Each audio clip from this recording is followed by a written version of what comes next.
एक मैंने फौजी की पिक्चर देखी थी, तुमने शायद देखी नहीं होगी, ए सोल्जर्स डायरी। बीएसएफ में था वो।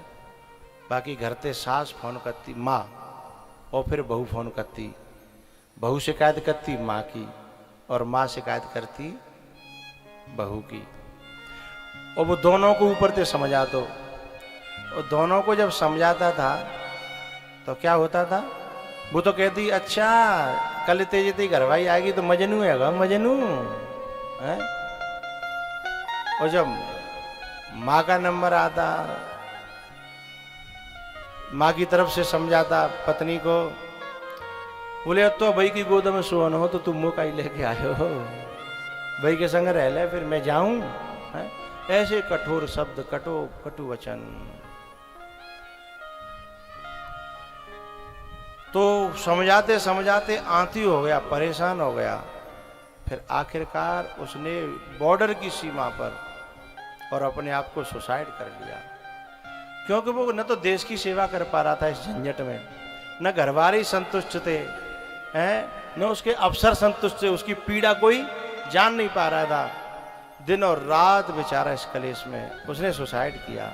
लेकिन चिट्ठी लिख करके गया सारी दुनिया को कि मेरी सबसे प्रार्थना है, जो देश की सीमा पर अपने प्राणों की आहुति देने के लिए खड़ा हुआ है, उस पे कम से कम घर वालों अपना वजन और मत डालना, नहीं गर्दन टूट जाएगी मेरी तरह। आज मेरी गर्दन टूट गई है।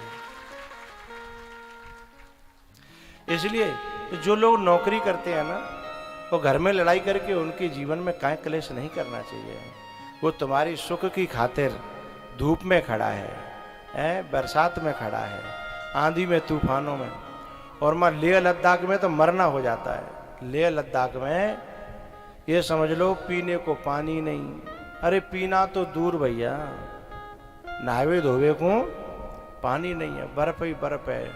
न काऊ को संदेश आवे और न काऊ को जावे, हैं। और उसमें काय के लिए पड़े, पत्नी के सुख के लिए, माता पिता के सुख के लिए। और जे तो सुखी ना लड़ लड़ के अपनो जीवन बर्बाद कर रहे हैं, तो कितना बुरा लगता है। तो जिनके आदमी नौकरी कर, फिर जब वो सुसाइड कर लेता है, अपना खुदकुशी कर लेता है, तो उसका शव आता है तिरंगे में लिपट करके। तो उसकी पत्नी बहुत रोती है। उसके बाद उसने कोई अच्छा काम किया था, उसे कुछ चक्र मिला कोई, तो उसकी पत्नी को बुलाया गया सम्मान के लिए, उसमें वेयरिंग में बुलाया गया। तो वो सफ़ेद साड़ी पहन करके और माइक पे बोलते हुए रोती है कि बहनों, मैंने जो गलती की है वो गलती कोई और मत करना, क्योंकि सबकी पूर्ति हो सकती है लेकिन आदमी की पूर्ति नहीं हो सकती है। अच्छा, सबसे दुख की नौकरी है और उसकी सबसे ज्यादा सुविधा घर वालों को मिलती है। कैंटीन से सबसे ज्यादा दुखी रहता है फौजी और सबसे ज्यादा सुखी रहती है उसकी फैमिली। लेकिन फिर भी घर वालों की शिकायत कभी पूरी नहीं होती, तो उस आदमी को बड़ा दुख होता है। तो वो रो करके कहती है कि जो गलती मैंने की है, मैं कहूँगा सभी संसार की नारियों से वो गलती कभी मत करना, क्योंकि अब मैं रो रो के मर जाऊं लेकिन मेरा पति लौटने वाला नहीं है और सब कुछ वापस आ जाएगा, सोना चांदी पैसा कपड़ा, लेकिन अब इनका करूं भी क्या, क्योंकि मैं विधवा हो गई। अब सोना भी पहनूं तो लोग क्या कहेंगे, कपड़ा भी अच्छे पहनूं तो लोग क्या कहेंगे, श्रृंगार भी करूं तो कैसे, लोग क्या कहेंगे, हैं। तो वो कहती है कि एक तो पहले ही देश का वजन, सीमा का वजन, अफसरों का वजन है, दुश्मन का वजन, और ऊपर से फिर घर के कलेश का वजन, वो बेचारा कैसे उठाएगा, है। इतना किसी के कंधों में और गर्दन में ताकत नहीं है। और जो वजन है वो तो छोटे हैं, लेकिन घर के जो कलेश का वजन होता है वो सबसे भारी और सबसे ज्यादा होता है।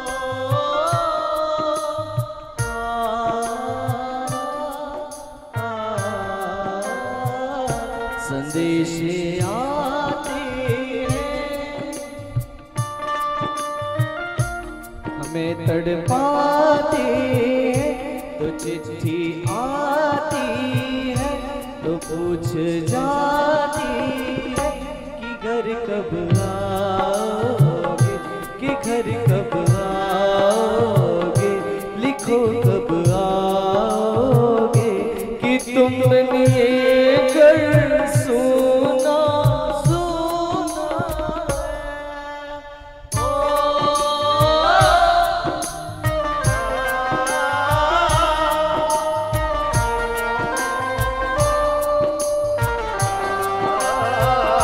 संदेश आते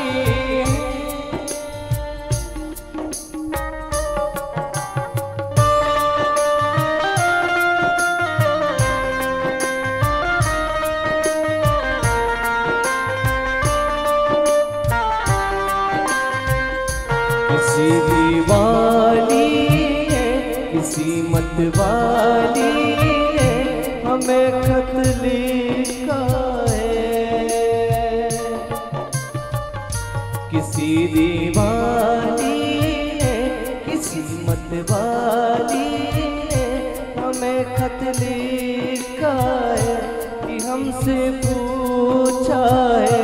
किसी की सांसों ने, किसी की धड़कन ने, किसी की चूड़ी ने, किसी की कंगन, किसी के कंगन, किसी के गजरे ने, किसी के गजरे ने, महकती सुबहों ने, मचलती शामों ने, कि घर कब आओगे, लिखो कब आओगे, तुम बिन ये घर सुना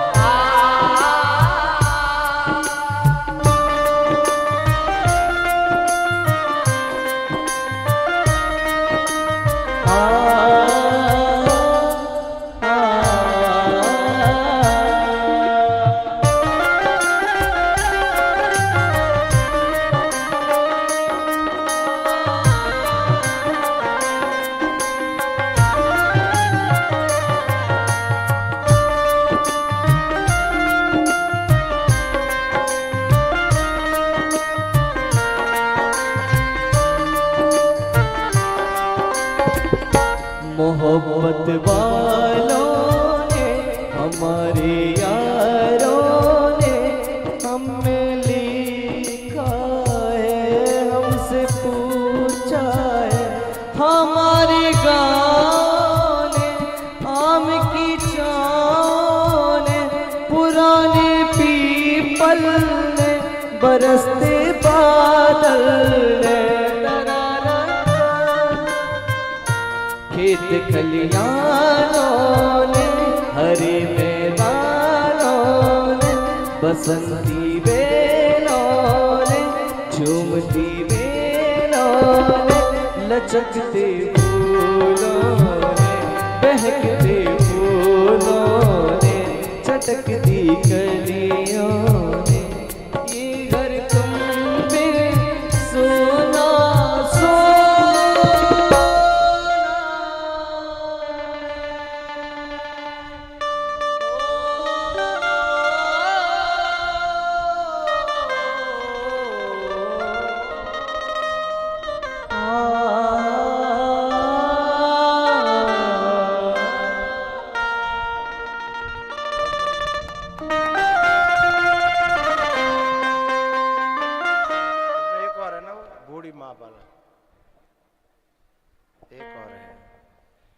मेरे बूढ़ी माँ रहती है,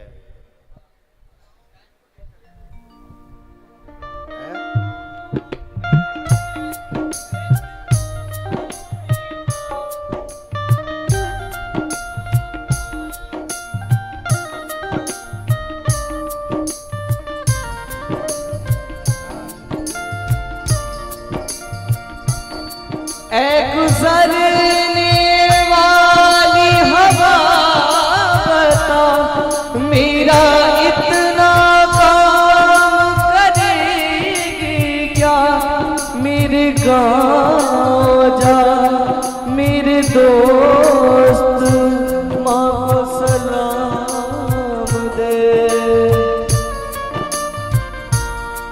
मेरे गाँव में जो वो गली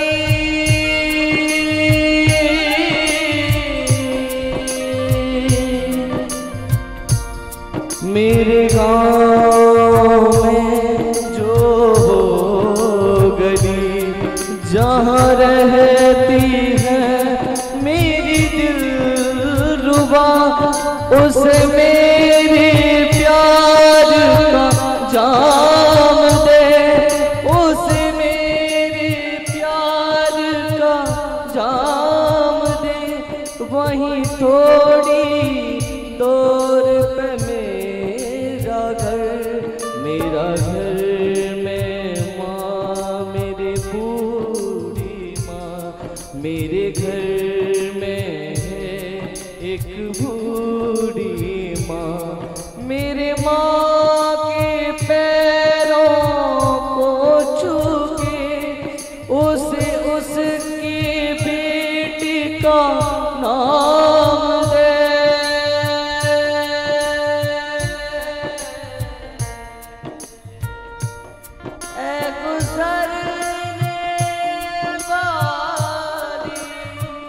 हवा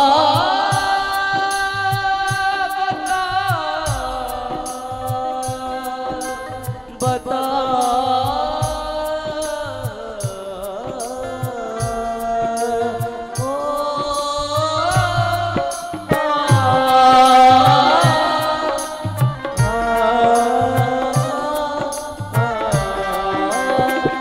संदेश आती हमें तड़पाते हैं, कुछ भी आती है तो पूछ जाती है कि घर कब आओगे, देखो कब आओगे, कि तुम बिन ये घर सोना सोना है।